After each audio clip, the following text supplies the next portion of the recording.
First discussion of our 31 Nights of Halloween. So today's focus will be on the film The Exorcist.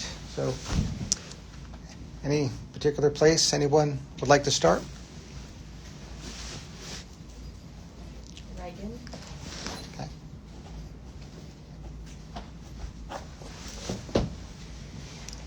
And then before we get into a little bit of a deep dive of Reagan, the disclosure and disclaimer that I am not a child psychiatrist.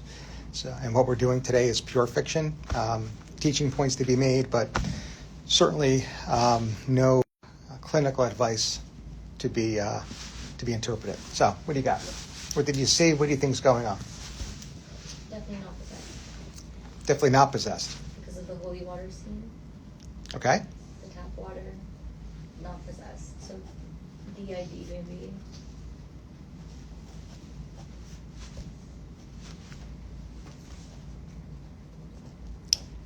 Other thoughts, observations?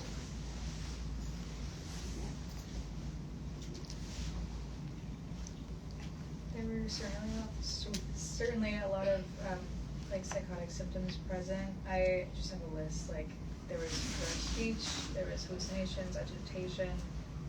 Also on top of that, catatonia, insomnia, the urination incident as well. The violent episode. Mm-hmm. Stabbing. All under the general category of disorganized behavior, right? No medical students here right now, but disorganized behavior does or is a manifestation of a chemical imbalance. So what's the chemical and what's the imbalance that is too high or too low? Any guesses? Dopamine? Yeah. Yep. Too high or too low? I think it's too much. Mm-hmm. Yeah. Everybody got that? So excess dopamine, specifically in the mesolimbic tract and that's a long track, a dopamine tract in the central nervous system in the brain, results in multiple symptoms, including disorganized behavior. Disorganized behavior is an example of something that is pathologically present. That is, the presence of something that at baseline should not be there. Right? You should not be demonstrating disorganization of behavior. In the same way, you should not be demonstrating any disorganization of speech. Either of which would be a sign of dysregulated dopamine, specifically excess dopamine, and if asked whenever, that would be localized at the mesolimbic tract of the brain. You guys have perfect timing. We're just going through some neuron, brain, and behavior basics when it comes to neuroanatomy. So, the perfect timing. Do you see their eyes roll, by the way? Those that actually decided to make eye contact with me. We were just talking about dysregulation of dopamine, specifically the mesolimbic tract, resulting in positive symptoms of psychosis. And the two examples drawn from the movie are disorganized speech and disorganized behavior. And you did mention hallucinations as well. 3 positive symptoms, 3 positive signs of excess dopamine, specifically at the mesolimbic tract, right? Starting in the mesocortex and then projecting to the limbic system. All right, what other observations? We're talking about Reagan. It seems like it's the group consensus. I don't want to put words in anybody's mouth that this does not appear to be a case of demonic possession as evidenced by the reaction to tap water. What other observations do folks have? How her face started to look. But her head did spin around. I don't know. That was troublesome. I don't know if that's possible in the human body, technically. No, it's not. But she did have scarring and wounds and stuff, Mm-hmm. and the other looking things on her face. Mm-hmm. And that was caused by herself because of her body. Yeah, one of the things we might want to discuss when it comes to this scene in which her head does appear to spin is that at some point in this movie there might be a change of perspective from third person to first person. So if she is of the belief that she can do that or did do that, that's what we're seeing. What we see in Blatty's The Exorcist is through the perspective of the patient, and that would lend some kind of explanation as to how something like that could happen. It's basically a patient self-report, and in this case, the patient would be unreliable. So, like, psychologically speaking, what triggered her? It's not the rock, right? But what would it be then? So just to reframe, in addition to discussing behavior, and that includes abnormal behavior from a biopsychosocial perspective, we could also fit it into what predisposes, precipitates, and perpetuates behavior, and therefore illness. And that includes mental illness. We're now focusing on the precipitant or the trigger to all of the above. And there's a supernatural answer to this, and then there's the scientific answer. In either case, any observations? What would you consider to be a precipitant or trigger to everything that you saw in watching The Exorcist? I mean, she displayed a lot of inappropriate sexual behavior for a child, so you could potentially think about like some sort of sexual trauma, even though that's not overtly seen in the movie. 100%. I mean, there's no way a clinician interacts with this child and does not think about that. Yeah. Right. Is there any evidence to the movie in this film of that trigger? Now, I think at first glance, literally at first glance, when you're watching this movie, I'm not sure anyone was looking to come into this room and talk about the sexual trauma they observed in watching the film.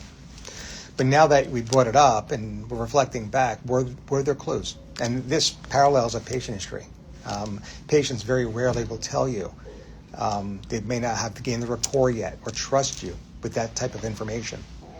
Going back and, at least in our mind, reviewing this film, in retrospect, is there evidence?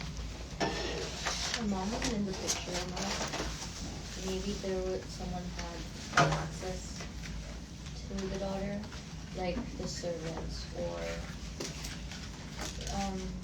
I wouldn't say the father, but someone could have very easy access to do something like that because her mom wasn't around much. Yeah, I mean, usually in films like this, when a character is written out, or at least in terms of an actual actor portraying the character, I take that as a significant pertinent negative, and that would really focus on the dad here. However, there is significant dialogue from Reagan's mother that she wished that he were in the house more. She wished that he'd call his daughter more, be more a bigger part of his daughter's life. That would not be the case if the reason why he's out of the house is because of sexual misconduct, to which perhaps his wife, Reagan's mother, brought to the attention of the authorities. So I don't think it's the father. I mean, 9 times out of 10. And then the priest. No, I understand what you meant. Yeah. No, I understand. I was actually focusing on biological dad here. But I think that there are other characters then that we'd have to review. And not that I would actually recommend this, but going back and rewatch the film with that specific question in mind. And we do this all the time, that the psychiatric assessment for which we give you a template, we sometimes go back and review aspects of that and re-ask questions beyond that initial assessment, beyond that initial assessment date. So it's something to consider here. Any other potential triggers? Because even then, that would still be a predisposing element. What may have triggered? So, but I'm not sure we have a firm grasp on that yet. I mean, just like the supernatural is like the Ouija board. I guess. Yeah, well, that's really happened here, right? Yeah. And it's significant because I mentioned before there's two potential answers. One is the scientific, and the other one is the supernatural. But these are actually bridged or connected as of 2013. And in the actual write-up of DID, and somebody did mention DID, the American Psychiatric Association states that in children, that you have to actually examine the effect and the role of fantasy play and imaginary friends. Now, they don't say Captain Howdy in the DSM, but how freaky would that have been if they did? because they do address imaginary friends and part of the definition, and there's a little qualifier for children. So it's exactly what happens here. So we think it's supernatural, but culturally, it might be very real for her. And certainly developmentally when it comes to the imaginary friend, and that's the role of Captain Howdy here. From like a medical standpoint, you said we have to like imagine, we have to try to be in the imaginary or like imagine it. Is there like a certain age that we shouldn't do that? Because like isn't that only for kids like 2 to 5 or like 2 to, so like beyond, if they're like 6 or 7, we shouldn't. Yeah, I mean, it's definitely no. I mean, are you talking about fantasy as a defense mechanism in general, and imaginary friends in particular? Yeah. I mean, the textbook will, I guess, give an age of around 5. That's not a hard and fast rule, certainly, and especially. I mean, I think Reagan's case would be included. There's an absent father, so we might extend that a little bit. So it's less of a quantifiable, hard stop. More of a qualifiable. Does the imaginary friend continue to self-soothe and allow them to adapt or not? In this case, the answer is no. Something's wrong here, despite the fact that it might be age appropriate. But even then, a person still can age out, even if we allowed some flexibility when that stop point is. In the end, they do show that she doesn't necessarily remember him, but she shows that affection, but she still hugs him, or I think, and you can see it in her eyes that she might have remembered him. So that doesn't mean she dissociated completely, right? Not necessarily, and this is tricky because we really don't have a lot of literature when it comes to these altered states of consciousness. That said, we would expect dissociative amnesia. Right. Now, dissociative amnesia is an actual clinical term. It's an actual diagnostic term. But here we're using it as a clinical term in as much as dissociative amnesia is part of the definition of DID. Right. So a person presents with significant gaps in memory. The first thing I want you to think of is that there might be an organic pathology. Right. So there might be traumatic brain injury. They may have an excess alcohol intake for which you've blacked out. All right. So there might be some kind of physical or organic etiology. Once ruled out, we're probably dealing with dissociative amnesia, right? So when you investigate and you've ruled out the organic, you're left with dissociative amnesia. At that point, before actually using that term as a diagnosis and calling it dissociative amnesia, the clinician must consider whether or not the dissociative amnesia, the clinical term, is part of a larger syndrome. And certainly DID is going to be at the top of your list. Because when individuals have a distinct personality state that takes over the conscious awareness, they are going to be amnestic of events that occur during that state, when they're in that state. Now, at an unconscious level, there seems to be some recognition, and that's still consistent with dissociative amnesia and or DID.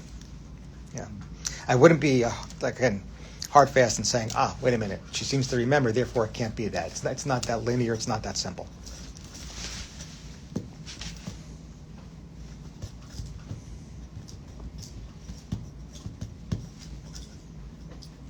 Other thoughts, observations?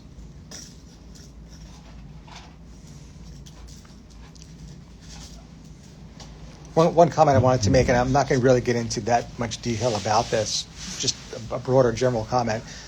This movie states a lot about looking and investigating for that underlying physical cause. I mean, there's a significant number of scenes and there's a significant amount of dialogue between physicians and the family about all they're doing to ensure that we don't label her as having, I think they call it split personality. I mean, there's even at least one line in which the physician inquires, are there drugs in the home? I mean, movies in 2025 don't adhere to the DSM as much as the original Exorcist does. I mean, she undergoes EEGs and CT scans and vascular studies. I mean, they provide a significant workup in 1973, and that it just absolutely trumps what we see in film, especially in demonic possession films in 2025. I mean, this movie really does a great job. And if you look at the script, there's a ton of discussion. She did pass all of those tests, though. It said there was nothing going on. Yeah. So, is it still possible that she had DOD? Because all her tests came out positive. Positive? I mean, like, came out normal. Right. Yeah. Normal test results more strongly support DID. Oh. Yeah. Normal test results will support that there is no physical cause that explains the dissociative episodes, and therefore those dissociative episodes are likely due to a mental disorder. So, again, this movie certainly can be discussed in the context of mental illness, and not only does one of the best ever jobs of portraying something, albeit Hollywood-like over the top, sure, but as far as great movies go, this one holds up to the test of time. But in addition to that, also, not only gives you the positives when it comes to DID, but also the pertinent negatives when it comes to organic ideologies that can result in dissociation, including drugs. There's at least one line in which they inquire about drugs. We've discussed this, just a small tangent, multiple times already, but, shelf exams are shelf exams. What are the 5 classes of drugs that can actually result in exactly what we're seeing here? Perhaps not in a child, but in general.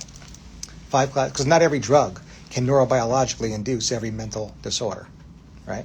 So when somebody presents with depression or anxiety or dissociative episodes, you have to not only get an idea of what drugs might be involved, but whether or not they can induce the behavior you're observing.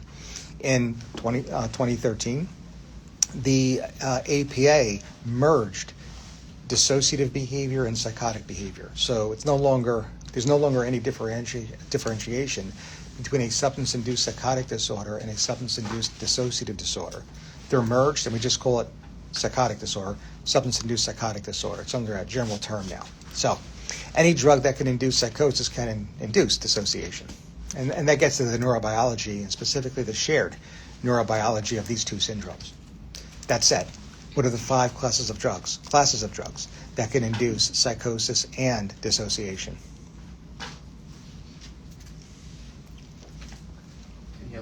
Inhalants, good.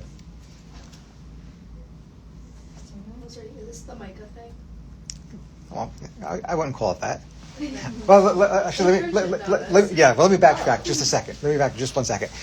And I hope you guys are going to be able to answer this question. What is the best remake of The Exorcist?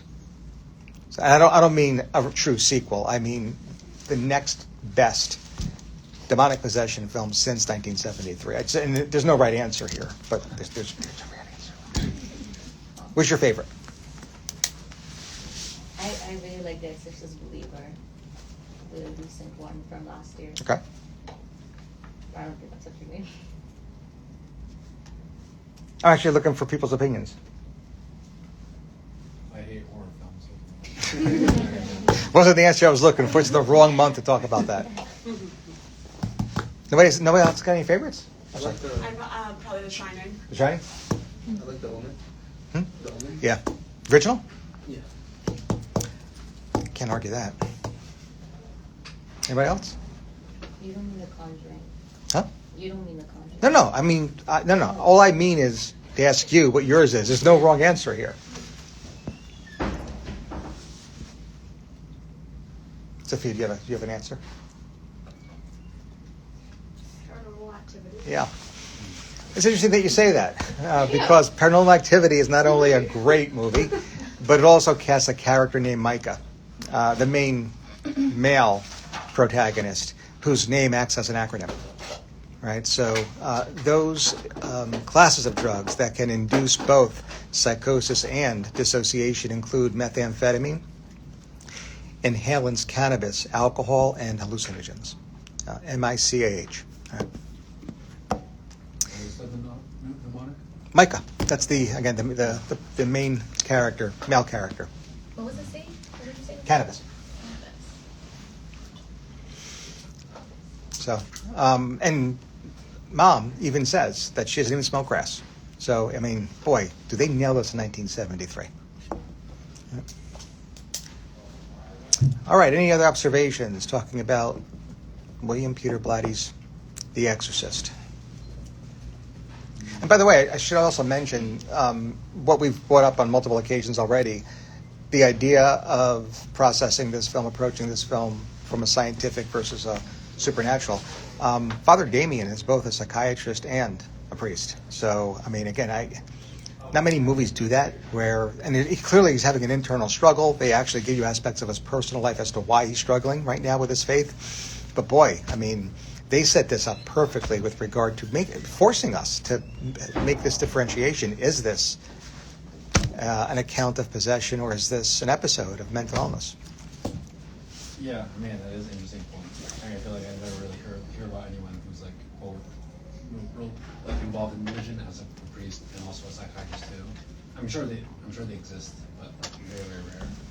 That's what I like about the Exorcist believer is because he's both a psychiatrist and a priest, and he does talk about both of them. So he takes everything into consideration. Mm-hmm. Mm-hmm. You were saying that they changed the DSM in 2013 to include both like a cultural or like religion aspect of it? Yeah, matter of fact, they actually say that the individual's distinct personality state can be experienced as an episode of possession. Yeah, so the P word is actually used in the definition now. Up until 2013, we would assign different films, usually Paranormal Activity, Insidious, and even Sinister, to talk about these very same concepts, these very same disorders, but in a much more metaphorical light, right? Looking at the beast, that episode of or account of possession in a metaphorical way to represent DID. 2013, it actually became even simpler. Just a simple question about DID again. Because I think Split, he basically, you said that the youngest character was she went through the trauma. That was like the whole thing. So, and it was because of the trauma that he started creating these personalities. In these sort of cases, for possession cases, of course it's either due to trauma or drugs, but why is it like a demon that is their other personality? I don't know if it's that much different than Split. Isn't the 24th personality the beast? But like he also has like Others, right? I mean, Reagan only has one. Like, yeah. Yeah. So we'll talk about this offline. I have an idea. And the reason why I want to take this offline isn't because it's controversial. It's just a deep dive rabbit hole. And if we go down that rabbit hole, we go down it. I have no clue how many presentations we have. But let's table that for now. But I have an idea, and if not, we could always punt it over to the next Q&A too.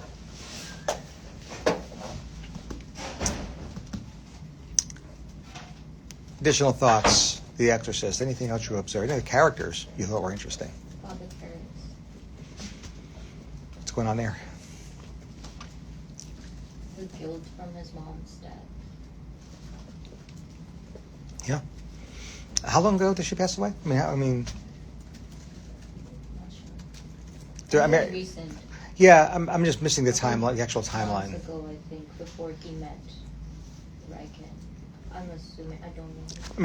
I think if the case formulate this to kind of bring up a topic reviewable for the shelf exam. First idea would be bereavement, right? This is a normal reaction. This is a culturally sanctioned reaction to the death of a loved one.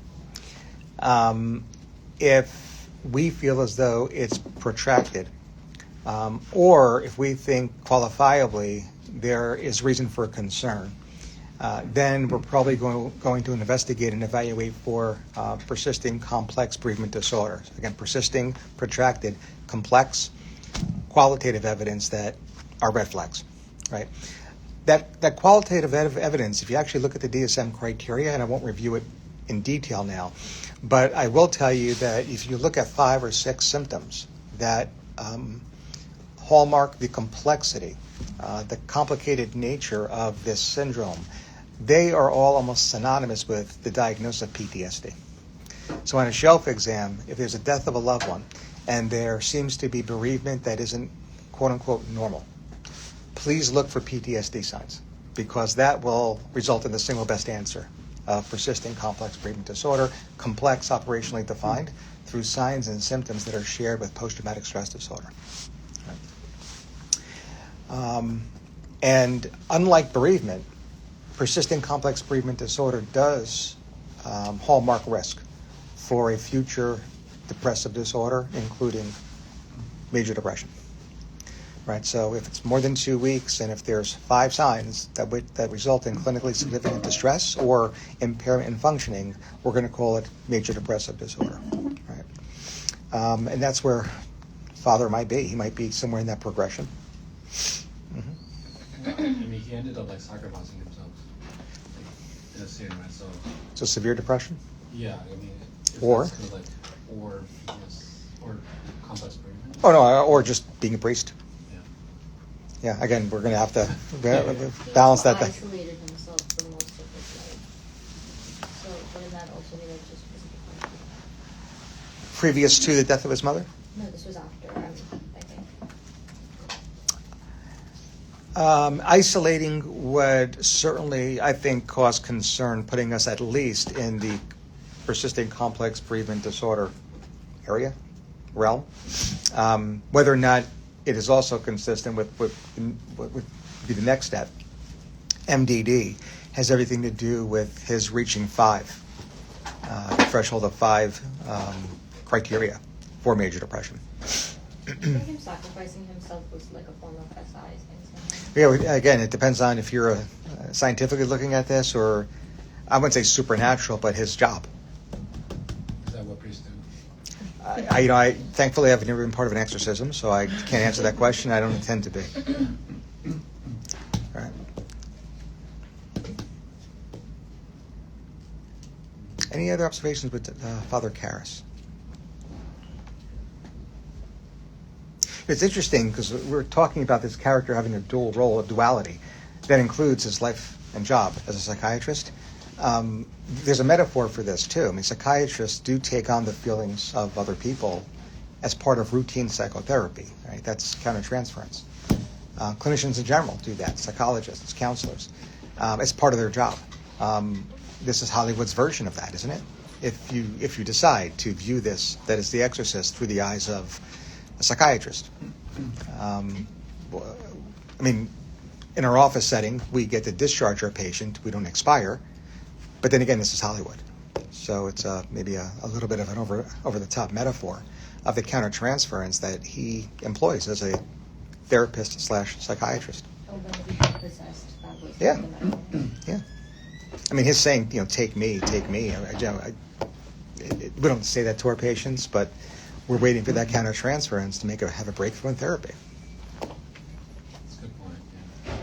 I guess like on that point, as like future health professionals, especially in the psychiatric field, like how do you balance the countertransference and like make sure like it's not too much? Get a good psychotherapy supervisor. For yourself. Right. Yeah. I mean, that starts with residency training, Yeah. and then beyond. Yeah. I mean, I wouldn't even say that would be a luxury. That's a necessity. Yep. So you could process that in a functional, adaptive way. Because if not, you might slip into that void of going and defaulting into the direct opposite, which would be a destructive way, which of course will lend to burnout and then decreased job satisfaction. That's the two outcome measures in any wellness survey, aka burnout.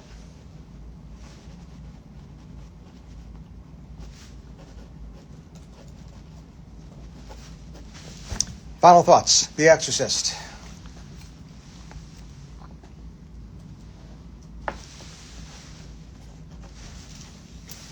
We're good? I found it kind of interesting with kind of like with the mother, like with the relationship in the movie, because like of how like it's kind of like what you kind of see with like how she'll do anything for her child and everything. So I just found that very interesting and stuff. I feel like you don't really see that in a lot of like horror movies. So Yeah.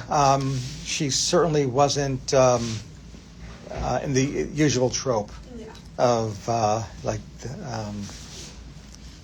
lack of family support. It would be. She was a tremendous advocate for her daughter, and again, the dialogue that she has with those physicians is pretty much spot on. I mean, I felt the frustration, right, in the mom and the family. Yeah, and yes, unlike, and at some level, unconscious processing, I wonder if that pushed us to view this movie through the scientific eyes rather than the obvious supernatural. So again, it just lent to that dichotomy. Good. That's a great observation. All right, we'll end it there.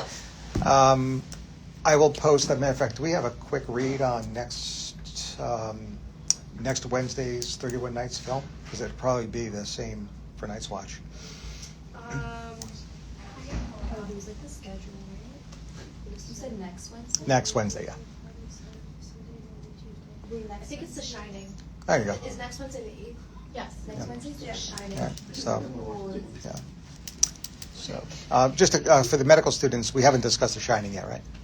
No. Okay, so The Shining will be next. We'll post it on Twitter just as a reminder, and as a bigger reminder, between now and next Wednesday, between The Exorcist and The Shining, we have multiple films as part of our 31 Nights of Halloween Didactics, or excuse me, of October. No, Halloween Didactic. So check us out on Instagram and Twitter. If you watch 31 movies in 31 nights, you get a free T-shirt. Yeah. We'll leave it there. Thanks.